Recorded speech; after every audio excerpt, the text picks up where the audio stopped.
No, tingnan naman natin yung reaction ni Aling Claire. Ayan, yan si Aling Claire. Si Aling Claire. Tingnan natin yung reaction niya. Unang-una po, matagal na po nilang ini-issue na mukhang hindi kakayanin ng Pangulo ang aspirasyon na magkaroon at mag-deliver ng bigas sa halagang 20 pesos kada kilo. Ngayon po, na unti-unting natutupad ang aspirasyon na ito. Anong unti-unting natutupad? Asan? Wala naman kang natutupad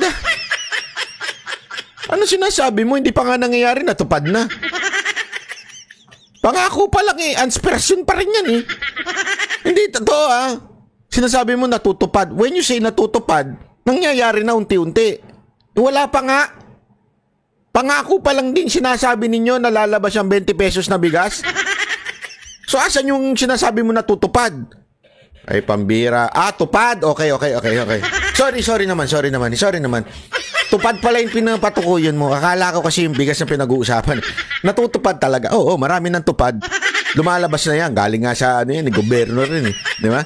Yung tupad niya, pinamimigay nga ng mga congressman yan Ay, nako. Lokohan talaga ito, mga kababayan. Lokohan. Pangulo, bakit muli na naman silang nagsasalita, nagiging negatibo? Muli, uulitin natin. Ang gusto po ng Pangulo, ng Pangulong Marcos. Naks naman, meron pang ganun. May paning pang RTBM. Kala mo gaganda yung perspective niya, Akala mo talaga gaganda pa yung perspective mo, Sa pagpaning-paning mo ng ganyan. Hoy! Kahit anong gawin mo, pag pangit ang nagsasalita, pangit na talaga. Hindi ko sinasabing pangit physical, Baka sabihin mo iba dyan, grabe ka naman kapangit, kala mo naman pogi ka. Hindi pangit physical. Ang sinasabi ko, yung pangit ang sinasabi. Pag pangit ang binabalita, kahit anong gawin mong angle dyan, kahit may pag anong-ganong ka pa, tumatago ka pa kunwari dyan, sa cellphone ng isa, parang may depth of field pang nagaganap. Pre, pangit na talaga yung sinasabi nung speaker, kaya wala mangyayari dyan, pangit pa rin yan. Ay ma-deliver sa taong bayan ang bigas sa murang halaga. Noon pa po ito. Pero ngayon po'y nagsusumikap ang ating pamahalaan, ang ating Pangulo na matupad ang aspirasyon na ito. Sana po sa mga leader, ang tunay na leader at tunay na Pilipino ay dapat sumusuporta sa kapwa Pilipino, lalong-lalo na sa pinuno ng bansa. Huwag sanang pairalin ang crab mentality at huwag maging anay sa lipunan. Magkaisa tayo para matupad ng Pangulo at ng pamahalaan ang mga aspirasyon. Madam, yung pagkakaisa nyo, 3 taon na wala pa rin nangyayari. Ano to? Hindi, totoo naman Magkaisa tayo para matupad ang mga Anong puta? 3 taon nyo nang sinasabi ang pagkakaisa na yan, walang natupad ni isa. Tapos ngayon, sasabihin mo, wag kayong crab mentality. Hindi kami crab mentality. Kami po ay ang nag-iisip lamang ng realidad. Realidad na nangyayari, tunay na nangyayari sa lipunan. Hindi crab mentality po yun. Kayo, para kayong para kayong nananaginip. Diba? Para kayong nananaginip ng mga bagay-bagay na kayo lang ang nakakaintindi. Sasabihin ninyo, unti-unting natutupad, wala namang nangyayari. Sasabihin ninyo, mapayapa naman. Wala namang kidnapping. Pero meron. Hindi, alam mo, dito ako magtataka Iba ang sinasabi ng spokesperson ng PNP doon sa PNP chief. Nakita niyo yung balita na yun sa SMNI? Iba ang sinasabi ng spokesperson, iba ang sinasabi ng PNP chief. Sabi nung spokesperson na si Pahardo, sigurado ako napalo yun sa puwit Sabi ba naman niya, may kidnapping talaga. Sabi naman nung Marbil, walang kidnapping, fake news kayo. Ano ba talaga? Iba-iba kinikwento ninyo kaya nga sabi ko, para kayong may sariling mundo. Saan ka ba kayo nakatira? Sa alapaap. Ano ho ba yung inyong pamumuhay? Baka naman nasa loob lang kayo ng KOJC. Kasi sa KOJC talaga napakaganda doon, napaka-safety doon, napakalinis doon. 'Di ba? Ang mga self-sustaining ang mga pagkain doon. Eh baka doon kayo nakatira. 'Di ba? Ay, laking katarantaduhan naman po yung sinasabi mo dyan, madam. Para sa taong bayan. Pero ma'am, why did the government choose Visayas po? Yan. Tingnan mo, isa rin niyang sinasabi, given na vote-rich region yung Visayas, kaya ito raw yung pinili. Ano po yung basehan ng government kung bakit Visayas? Unang-una po, na sabi po sa atin, ni Secretary Kiko Laurel, na kaya po Visayas, unang-una po, maraming stocks po ang NFA sa nasabing lugar. At sila po ang naunang magsabi ng pakikipag-cooperate sa Pangulo sa pagbibigay po ng subsidiya. Kaya po nauna po ang Visayas areas. Ito rin po ay pinatotohanan po ni Governor Gwen Garcia. So bakit naman po natin haharangin ang magandang adhikain na ito, ang magandang goal na ito ng Pangulo na makapagbigay ng murang bigas at sa pangunguna po ito sa Visayas areas. Wag po natin... So ibig sabihin, ginawa niyong reward system. Kasi parang ang dating, dahil sa effort ng local government, kaya nagkaroon kayo ngayon ng 20 pesos na bigas doon. Parang may mali. Dapat national government ang umasikaso niyan, hindi yung local. So pag yung local mo medyo mahina, hindi nakakapag-produce ng bigas, hindi mo sila tutulungan. Ang tutulungan mo lang yung nakakapag-produce ng bigas doon sa local nila. So, ibig mo bang sabihin, mahina ang mga taga Mindanao? Ibig mo bang sabihin, mahina ang mga taga Luzon, particular na dyan sa Ilocos? Kaya hindi mo maibaba ng 20 pesos ang bigas kasi mahina ang mga local government dyan? O, sabit ka na naman dito, Aling Claire. Ang hirap talaga magpalusot pag nagsisinungaling, ano? Yeah? Kasi ang sinasabi mo dyan, yung effort ng mga local government, kaya nagkaroon sila ng 20 pesos na bigas. Kaya nag-subsidize ang gobyerno. Kaya sabi ng subsidize, parang babaya from 33 to 34 pesos, babayaran nila yung 14 pesos para magkaroon ng 20 pesos. So gagawin nyo lang pala yung tulong na yan pag nag-effort ang local government. So, ibig mo sabihin, tamad ang mga taga Luzon, tamad ang mga taga Mindanao. Aba, matindi pala kayo mga taga Luzon. Antakin mo yung presidente nyo taga Ilocos. Ganyan trato sa inyo. Hindi kayo tulungan.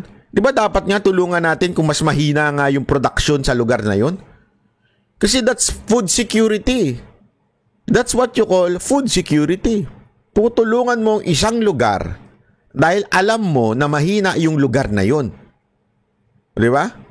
Hindi ho ito isang kumpanya. Nasa kumpanya, tama, ganyan dapat sa mga private company. Na pag meron kang isang empleyadong matikas, pag may isang empleyadong magaling, magkakaroon ka ng positive reinforcement, ika nga. Di ba? Ibig sabihin, you would give him o give her bonus, o di kaya iaangat mo siya, tutulungan mo siya, may incentives ka. Yan ay sa private company. Correct ka dyan. Pero sa public, hindi. The government, kaya naandyan ang gobyerno para sa mga hindi kakayanin. Di ba? Makatulong ka sa mga nahihirapan. That's the purpose of the government. Hindi po yung dahil lang, ito, malakas itong local government na ito, kaya tulungan natin. Diyan pa lang nakikita na yung motibo ninyo. Di ba? Ano yung motibo ninyo? Ang motibo ninyo na tumulong lamang doon sa mga malalakas. Napapaghalataan po tayo. Kung gayon, di ba? Halatang halata. Go. Tuloy. Angin, wag po nating pagbawalan yung mga taong bayan na bumili ng murang bigas. Ito po ay muli para sa taong bayan, wag natin mahayaang magutom ang taong bayan. Hindi porkit po umura ang bigas, sasabihin na panghayop, ang nasabing bigas. Liliwanagin lamang po natin. Ang ibebentang bigas ay yung bigas po na nabibili ngayon sa halagang 33 pesos. Yan, 33. So wag po nating maliitin ang mga farmers natin dahil local farmers po manggagaling ang bigas na ito. Kapag po sinabi, ninuman, na ito ay panghayop na bigas, minamaliit po natin ang mga farmers natin na nagbebenta po sa NFA, sa ating gobyerno. So, wag po nating hayaan dahil ang bigas po na ito ay talagang nabibili na po. Marami na pong bumili ng bigas na ito sa halagang 33 pesos. Same po, parehong bigas po ang ibebenta. At ang sabi nga po natin dito, kung sinasabi po niya na wag magpabudol, tama po na wag magpabudol dahil maaaring magamit na naman ito at masabotahin ng mga fake news peddlers, magpanggap na buyers at ipapakitang hindi maganda ang bigas. Tandaan natin, ito pong bigas na ibebenta sa halagang 20 pesos ay yung parehong bigas na ibinebenta sa halagang 33 pesos.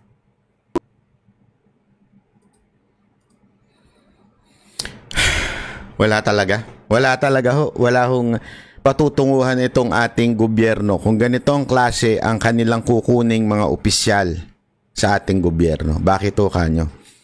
Dito pa lang ho, makikita mo na ang laking sablay na ho. Bakit ho malaking sablay? Kasi ho mga kababayan, pag ang isang gobyerno ay hindi marunong makinig at hindi marunong tumanggap ng katotohanan, kahit anong gawin mo talagang sasablay at sasablay po ito. Yan po ang nangyayari sa ating gobyerno. Kesa napakinggan ho ang mga hinaing na mga Pilipino, bakit sa Visayas lang? Bakit ano? Kasi nga po, sabi ko nga sa inyo, kung talagang sila ay makatotohanan ng mga tao, ibig sabihin talaga po sila ay nagsisilbi sa bayan, ay pakikinggan ho nila yan. Diba? Tatanong nila, oo nga naman, bakit Visayas lang? Ba't di natin ikalat ang 20 pesos na bigas? O ba't di kaya tulungan natin yung mga nahihirapang local government? Kaya lang ho kasi alam na ho natin ang motibo nitong 20 pesos na bigas. Alam nyo ko ano? Walang iba kung hindi boto ninyo, mga taga-Visayas. Ang tanong ko lang sa inyo mga taga-Visayas, kayo ho ba'y nasusuhulan ng butil ng bigas? Kayo ho mga taga-Visayas nasusuhulan ng bigas na pangkain para sa mga animal o sa mga hayop? Yan lang ba ang katumbas ng inyong boto?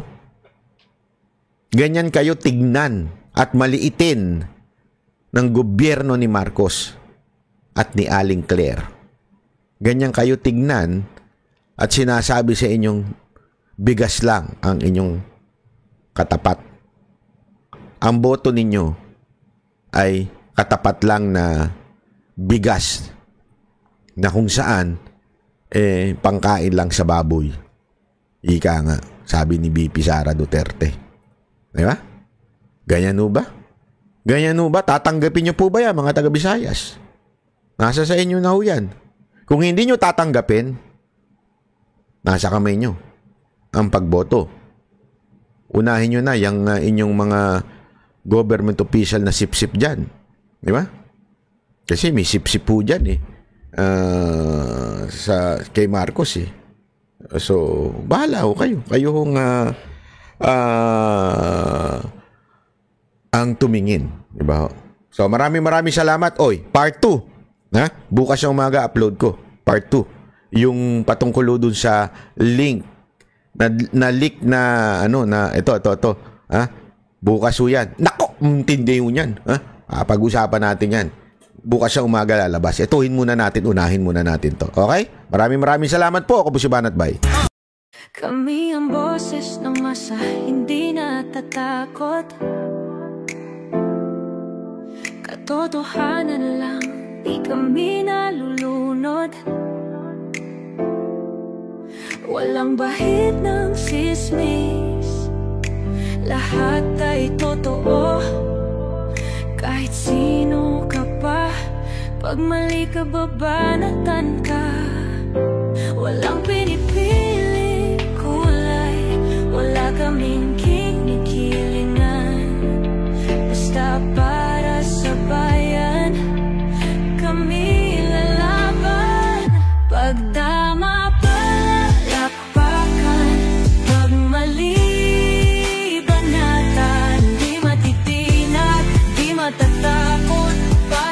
bayan, tuloy ang sigaw. Sa harap ng kamera, walang halong takot. Mga baluktot, lahat kayo'y tutumba. Ang hustisya at totoo, yun lang ang mahalaga. Kahit sinong harang, di kami matitinag. Walang pinipiling kulay, wala kaming kinikilingan. Basta para sa bayan, kami lalaban. Pag tama palakpakan, pag mali banatan. Di matitinag, di matatakot. Para sa bayan, tuloy ang sigaw. Kung nasa tama ka, ikaw ay aming kasama. Pero pag mali ka, handa ka na bang mabasag? Banateros kami, walang inuunan. Dahil bayan muna, bago ang sarili.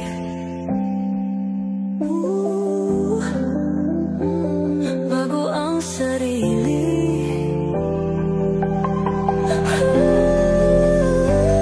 Pag tama palakpakan, pag mali banatan. Banateros ang sigaw, katotohanan ang laban.